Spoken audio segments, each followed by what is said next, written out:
Hello everybody, it's Jason here.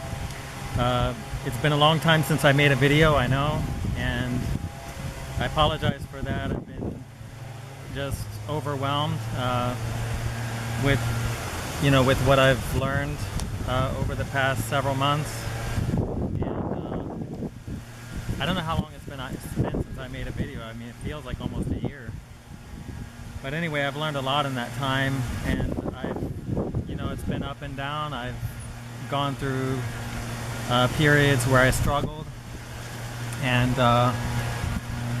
then other times I was doing better. And then the other thing is another reason I didn't make video is I learned so much, and I just didn't know where to start as far as sharing that with viewers. And so I'm kind of overwhelmed, like don't know where to start.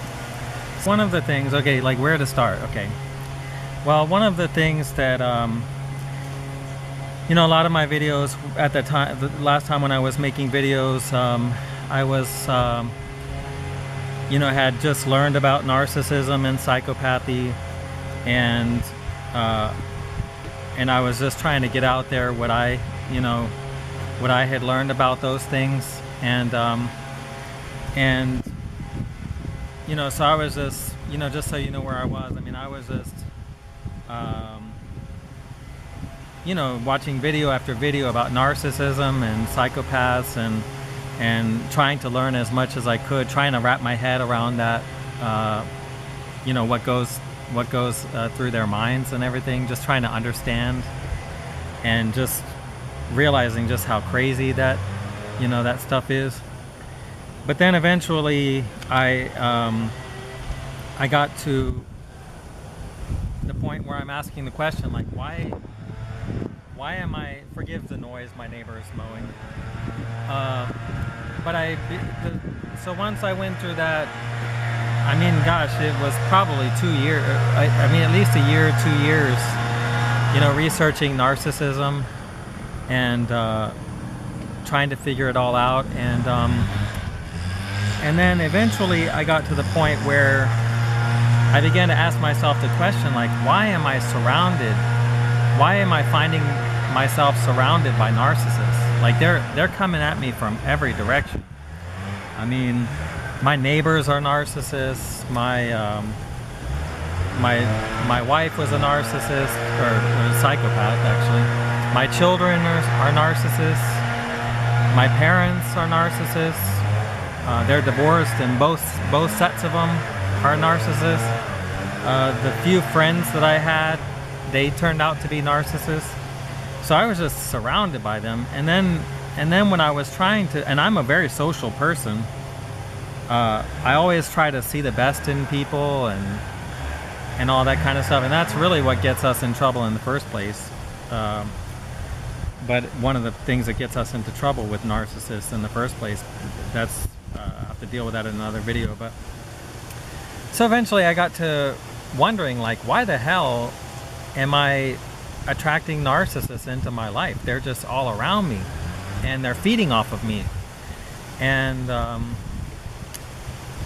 so that's when I began to research that, and what I found was this term called codependent, and that was very first of all, let me just say that yes, narcissists are very bad, psychopaths are very bad, that's true, and we need to protect ourselves from them, and we need to learn how to identify those people, and try to figure out how to keep them out of our lives, that kind of thing. But also it's very important to understand that we ourselves are just as bad as the narcissist. I know that's hard to imagine or hard to accept, but it is somewhat true. I mean, it's hard to say we're as bad as a narcissist. Okay, maybe we're not that bad, but we still are really bad. And because the bottom line is, people like us, so-called empaths, are enablers. So that means that we're kind of on the same team as a narcissist. So without us, the narcissist couldn't do the things they do to other people. That's why they keep us, the people at home. The way the narcissist behaves outside the home is very different from how they behave inside the home. But we're the ones that enable them to go out and do the things they do outside the home. They need us. And so it's kind of like a bank robber, just because you drive the getaway vehicle, like you're waiting out by the street, does that mean that you're not part of the gang? You are part of the gang. They couldn't get away with the bank robbery without you. Okay, you're providing the getaway car, you're waiting out there at the curb, and you're going to take off and drive real fast and escape the cops. Okay, so you're a part of the team. Well, that's what we are to the narcissist. We like to sit there and believe me, I know they're evil. But we like to talk about how evil and wicked the narcissist is, but we don't take responsibility for our part. Okay, and we have to take, so that's the next step is, okay, we've identified the narcissist, what they are, how they see the world and stuff. But then we have to understand that we got to fix ourselves just as much as the narcissist, which isn't going to happen, of course. The narcissist needs to fix themselves, which of course isn't going to happen. But we have to fix ourselves, and we're an empath and codependence. We should be willing to fix ourselves. We're not, we're not without hope like a narcissist is. A narcissist is never going to fix themselves. If that ever happens, hell's going to freeze over. But we, on the other hand, and granted, codependents, they don't like to fix themselves either. The fact is, you'll see a codependent will go from person to person to person. So we get discarded by wife or husband, and next thing you know, we're going out and dating other people and getting married again and again and again, and finding ourselves living with another narcissist and another narcissist, and we wonder, gee, why does this keep happening? Well, it's because we're not dealing with ourselves. So we have to deal with ourselves, and our problem is called codependency. Okay, so step number one, binge watch all the narcissist videos, get the anger and frustration out, learn as much as you can. But that's part of a healthy, recovery. But then at the next step number 2, is to realize that we got a problem. It's called codependency, and we need to fix that problem. Okay, and what is codependency? Codependency is the short, simple answer is it's an addiction to people. Okay, so just like people are addicted to alcohol and drugs, we are addicted to people. Okay, now the narcissist is addicted to people too. So narcissists and empaths are both codependents. That's why the narcissist comes and finds people like us, because they need us. They can't live without us. Okay, so they're codependents too, but they need us for different reasons. We need other people for different reasons. And one thing a lot of codependent videos don't talk about is, they make it sound like codependency is just something that you address it, you deal with it, is done. That is not true. Codependency, that addiction to people, is just like alcoholism. Once you're an alcoholic, unless Jesus heals you, which I believe can happen, but unless Jesus supernaturally heals you from alcohol addiction, you are an alcoholic for the rest of your life. If Jesus heals you, you're not an alcoholic. Of course, you can't and shouldn't drink anymore the rest of your life, but nevertheless, you don't have that longing, wanting, whatever. But if Jesus hasn't healed you, then you're still an alcohol. No matter how long you've been without alcohol, you are an alcoholic for the rest of your life. Well, the same thing goes for codependent. Maybe you dealt with it and you addressed the problem and you're not depending on people anymore. But you have to understand that for the rest of your life, again, unless Jesus heals you of it, for the rest of your life, you are a codependent. You have to constantly keep that in the back of your mind and protect yourself from ever getting to that point where you're seeking people and latching on to people and depending on people. Okay, so that's very important. We are codependents, and we will be codependents the rest of our lives. Okay, and the only question is, are we going to let that control our lives, the rest of our lives, or are we going to fight every day to fight every day not to be dependent on other people? So that's an important thing to understand about codependency. Now, empathic people, okay, we feel other people's emotions, but we don't feel our own. Or we feel our own emotions, but we don't trust them. So this is what makes us dependent on people. So this is why we depend on people. This is why we're addicted to people. It's because, like we talk about, we sense people's emotions, we can feel people's pain, we can, animals, whatever it is, we can, because we have the ability to put ourselves in their shoes. Like if I see a homeless person, I really feel for them because I can imagine what it's like. I can really imagine what it's like to be homeless. And so I feel bad for them, very bad for them.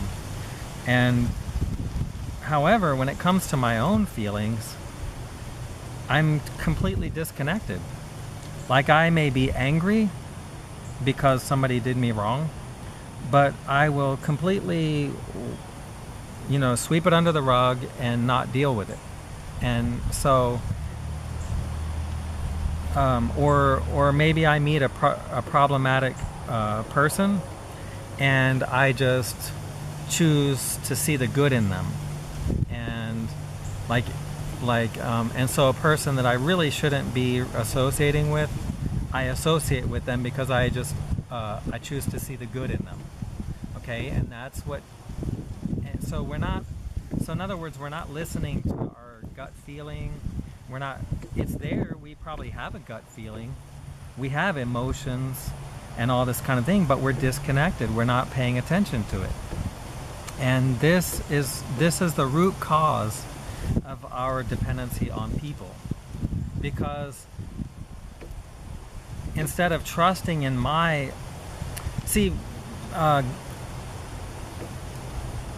we are supposed to be a complete person.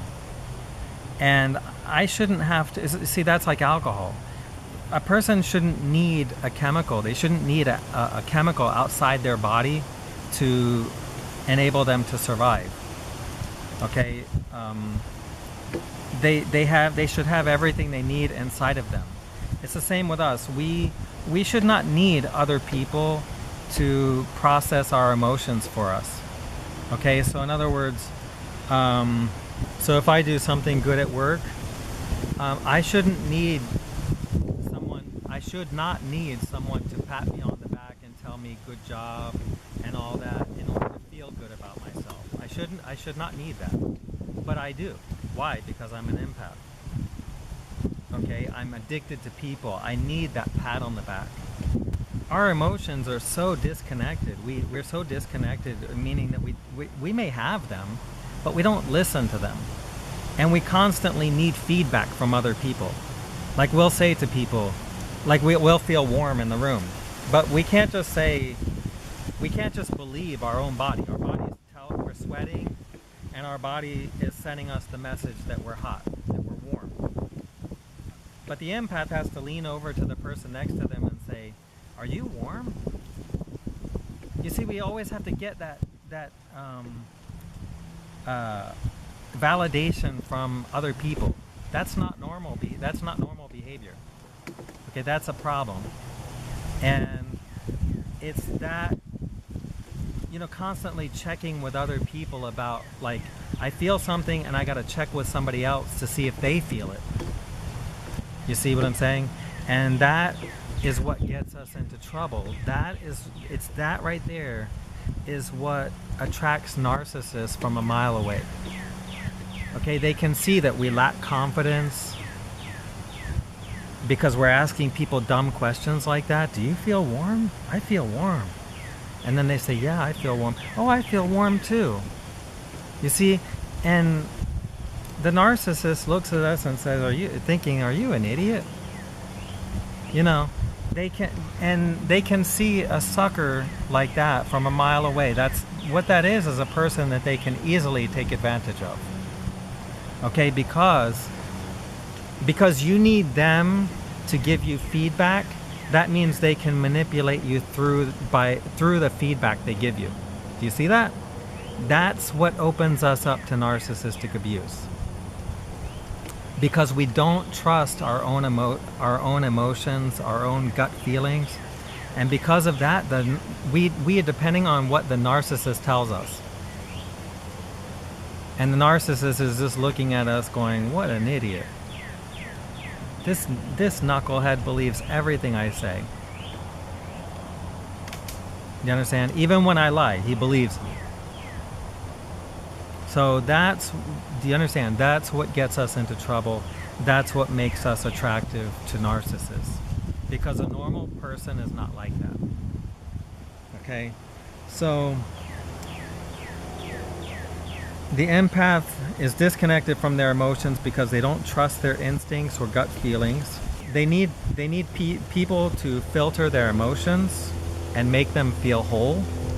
Okay, we need people to make us feel complete. In other words, we are constantly seeking validation. This emptiness and lack of confidence makes us prime targets for narcissists. Okay? Are you getting the picture now? That's why we attract narcissists into our lives. And we find everywhere we turn, there they are. Okay? And because we're attracting them. Okay? Like a magnet. Narcissists are not attracted to confident people. They're not attracted to people that don't need that feedback. Like people that just go about their business and do whatever. If they're hot, they turn up the thermostat, period. Whatever. People that just adjust to what their instincts and everything tells them, and they're not constantly asking other people. Those are turn off to a narcissist. Narcissists stay away from people like that.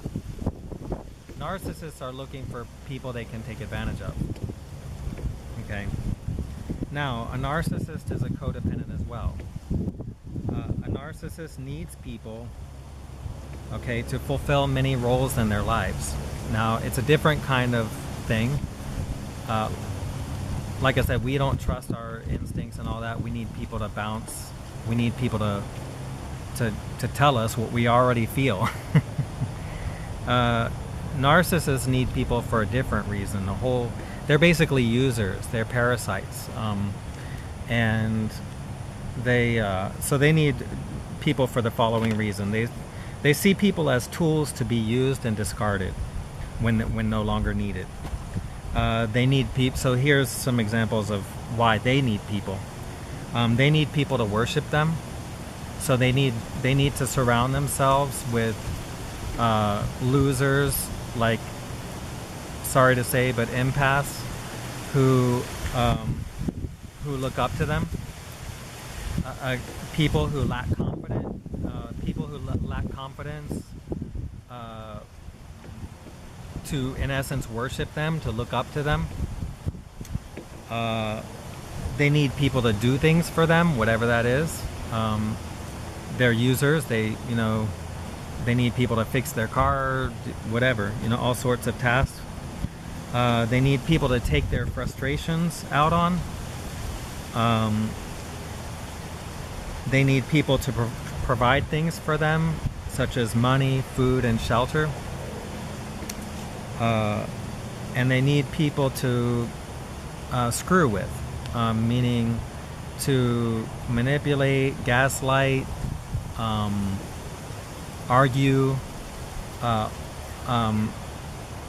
They use gaslighting to unload all their negative.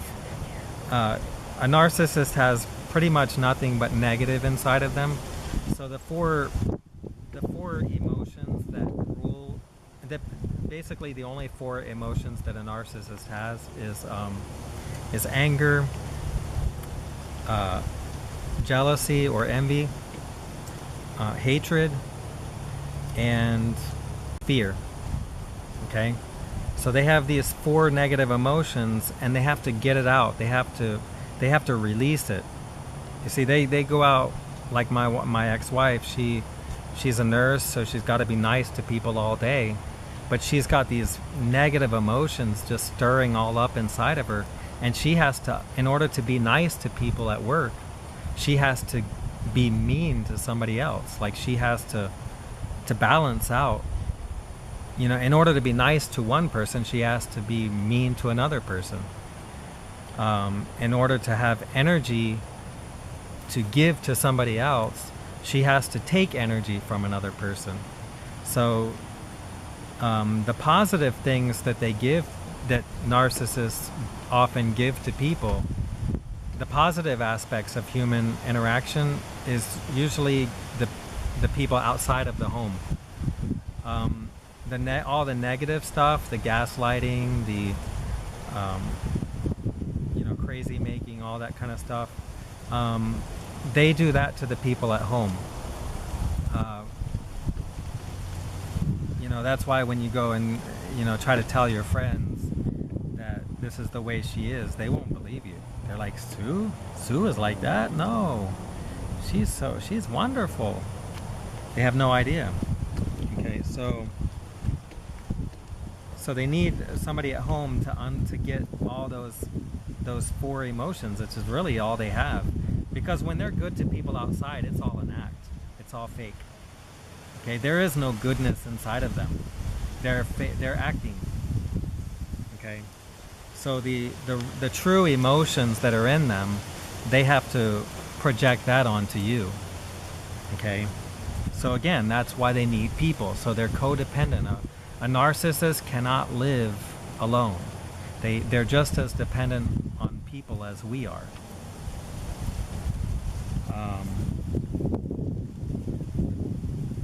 So that's. I just wanted to give you that nugget. I just wanted to think of something to tell you. I didn't want to just make a video with nothing in it.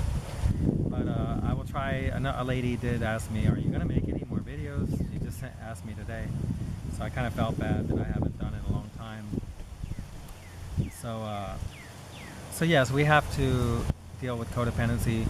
There is a great video, the best one on the internet. It's the best thing out there. This guy addresses codependency, and I will try to put that in the information box for you. I'll try to put a link to that. Now, he is an Indian guy, as far as I can tell, and he's practicing New Age and Hinduism.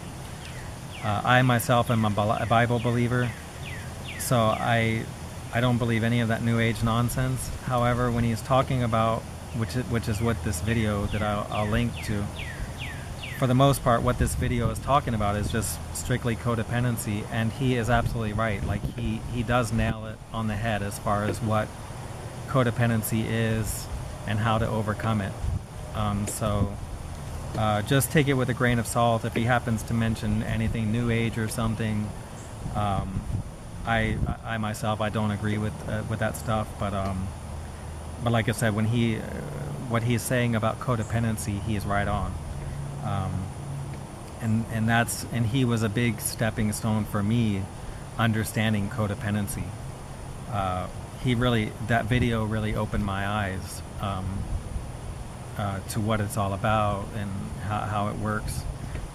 One other thing I want to mention, this was a breakthrough too in understanding some of the interactions between a narcissist and a codependent. I guess I'll just read it to you and then I'll try to explain it. I'll try to put a link to this too. This is somebody else's. This is off another website. Somebody I know had given this to me, and I read it. The emotionally disconnected person, i.e. the narcissist, and the empath make an unconscious energetic contract that can be extremely hard to break. The empath processes the emotionally disassociated person's unwanted emotional energy for him, usually in exchange for being loved and appreciated or being taken care of. This is usually an unconscious contract, but sometimes unhealthy empaths make the choice consciously. Because our emotions act as our feedback system, signaling us when we are under stress or in danger, the emotionally disconnected person, the narcissist, is able to engage in situations that would overwhelm most people. Emotionally disconnected people need more and more stimulation to feel alive, and so tend to lead stressful daily lives. Becoming workaholics and being in constant doing mode is very common. Because their high energy impresses others, the producing and achieving continues. Okay, now this is very interesting because what they're saying there is that the emotionally disassociated person, that's what they're calling the narcissist, in order to feel alive, they have to, you notice how the narcissist is always bored? That's their favorite statement, I'm bored. They say it all the time. And because this person's bored all the time, they need to do something exciting in order to feel alive. And so they often become workaholics, just like my wife. I mean, she never stops. She's just always doing, and they can't rest. And they lead very stressful lives, and in order to live that lifestyle, they have to unload their stress, all that negativity. Remember those 4 emotions I mentioned? They have to unload that on somebody, and that's us, the empath. So that's why over time, when you live with a narcissist, they get busier and busier, and they seem to get more energy over time. Like, I was married to my wife for 25 years, and I would say when she left, she was at the height of her power. And when she left, I was almost dead. Like, I was literally in the emergency room and stuff. Like, I had been in the emergency room since we got married. Throughout our marriage, I've been in the emergency room. I mean, regular, whatever, every couple years or whatever. And, when I got married, it was like I was 26 or so. And by the time I was 28, I was already landing myself in the emergency room. So, they lead these stressful lives, and they can do that because they're unloading their negative emotions onto us. And as time goes by, they're getting more and more energy, and we're getting sicker and sicker and sicker, even physically, emotionally, everything. When she left, I was a nervous wreck. So I guess I'll leave it at that for now. I apologize for not making a video and keeping everybody up to date, but at least I'm alive. I'm still here, and I'm doing quite well.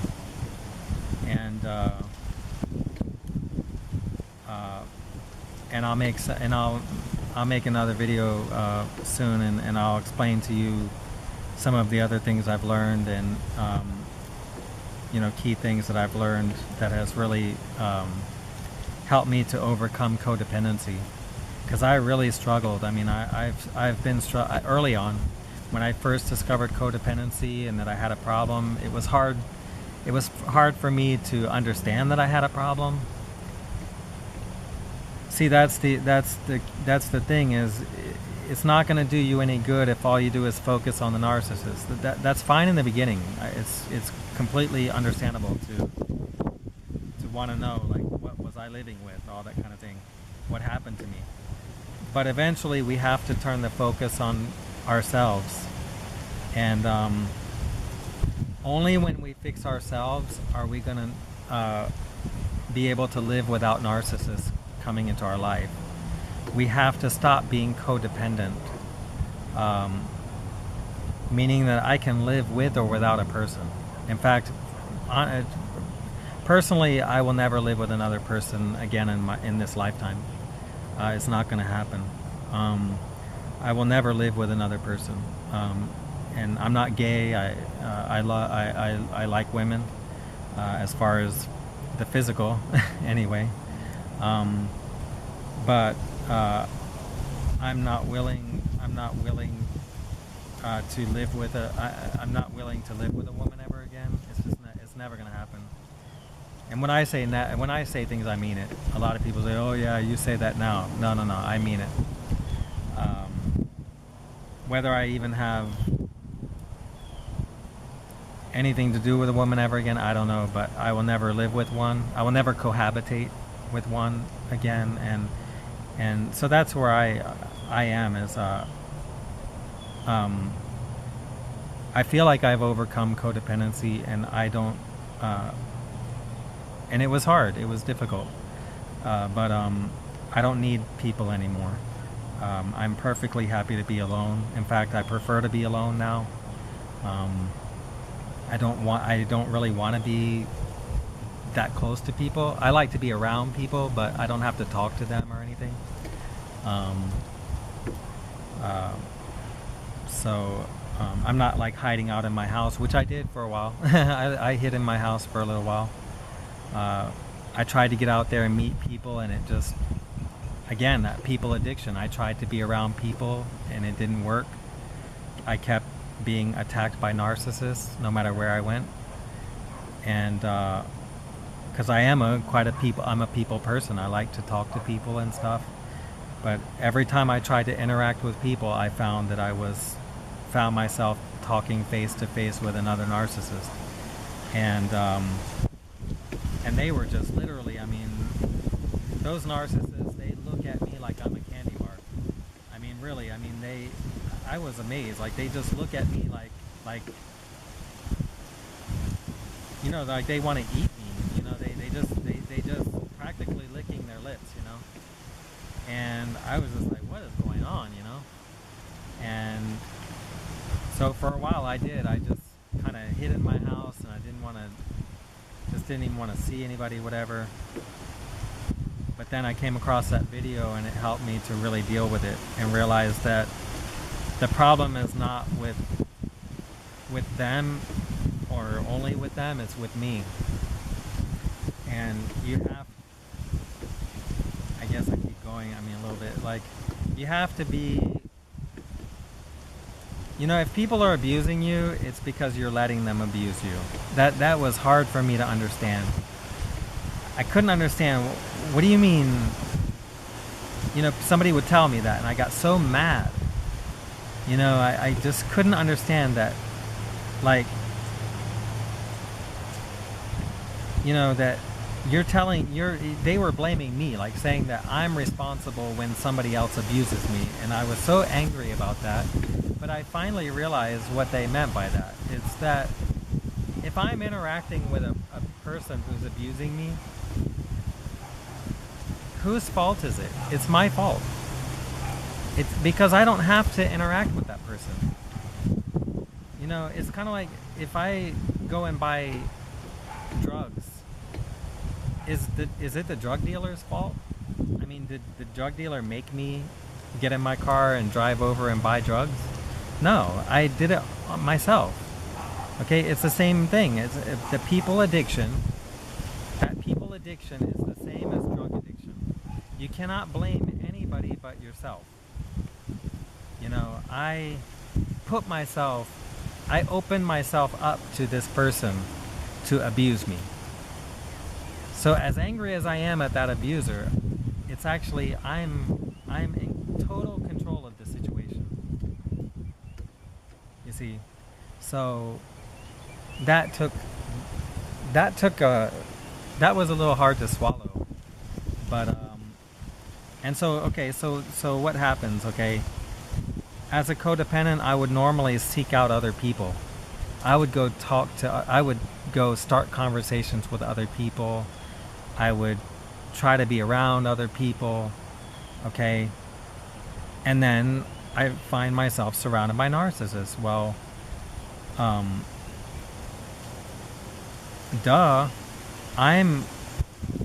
the fact is, we're attracted to narcissists because narcissists are charismatic people. They are very, what's that word? Narcissists are very, I forget what that word is. Charismatic. They're good talkers. So. Do we go as empaths? If I'm going to go start a conversation with somebody, if I'm in a group of people, am I going to walk over to a nerdy person who looks all shy and nervous and all that? No, I'm not going to walk up to a person like that. I'm going to walk up to the person who's lively and talking and outgoing. Well, that's the narcissist. Do you see that? That's the narcissist. Okay. So the way to stop that habit, stop that habit is to just stop talking. Just stop talking to people. Just be by yourself. And what will happen is, if you just keep to yourself and do your own thing, like I have a lot of activities I'm involved in, and I just go about my business and do my own thing. And what happens is, if you're really unique and if you're a unique person, which we should be, we should all be unique if we're doing our own thing, then if we're interesting and unique and different from other people, again, which we should be, when we do our own things, then we will attract people who want to be part of what we're doing, or who like what we're doing. Okay, and that's not going to be a narcissist. When you keep to yourself, when you're alone, when you're just over here doing your own thing, narcissists are not going to come over to you. Narcissists are looking for the desperate person that's just so needy, and they're looking, the codependent is so needy, they can't be alone. They look nervous when they're in a group. They look nervous. They look shy. They look uneasy. They look desperate for attention. That's who the narcissist, that's the exact person the narcissist is going to go over to. Okay? So you don't want to be that person. You want to be a confident person that's just doing his own thing on the side, and if everybody wants to talk over here, and you just do what they're all interacting, and it's those people who are interacting, that's where the sharks feed. You understand that? It's all those people that are desperate for attention, like a school of fish. That's where the narcissists are feeding. The people that are just off on their own, doing their own thing, kicking back, enjoying life, that's the narcissist is going to see that as a strong person. Okay, they're going to go after the weak people. So that's pretty much how you overcome it, is by learning to be alone. Don't look for another partner. Don't date. Don't look for dating. Don't go to dating sites. Don't try to seek out people. Just keep to yourself. Don't join groups like those meetup.com. That's the worst. Again, that's a narcissist feeding ground. Do not get involved in things like that. I like bicycle riding, cycling, like long distance, and I just cycle by myself. I tried to cycle with a group, which I'll make a video about that, my experience with that. I tried to join a cycling group, and I tried to join several groups of things that I enjoy doing, and it was just narc feeding grounds. You have to understand, every group, it doesn't matter what it is, cycling, surfing, sailing, book club, I don't care what it is. All these meetups, the meetup.com, those people in those groups are either narcissists, the leaders are narcissists, and the followers are enablers. They're empaths and codependents, and what I would call narc wannabes. See, that's why I'm beginning to see that an empath is a bad person. An empath is a bad person. An empath is somebody who looks up to the narcissist. That's not good. So you got to change that. You don't want to be a narc worshiper.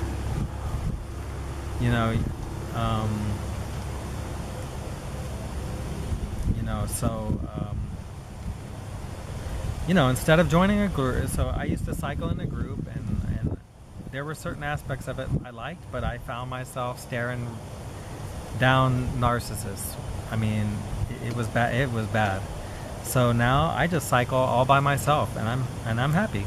I'm happy with that. And I meet up. Sometimes a cyclist will see me and they'll pull me aside. Hey, I've seen you around, and we'll have a good conversation. And bye, see you. I don't have to contact them. I don't have to become their friend. It's enough of an interaction where I feel good. And but I didn't seek them out. In fact, they sought me out. They see my bicycle. They see me, that I'm different, and they want to know, gee, what's he about? And then so I get that positive interaction, and then we just go our separate ways. Never see him again. So you got to be, and that's the kind of interaction I like at this point. I don't want to get people's numbers. I don't want to ever see them again. I'm okay just to be alone. And so, and I like being alone, and now I do. And I get fellowship from machinery. I get fellowship from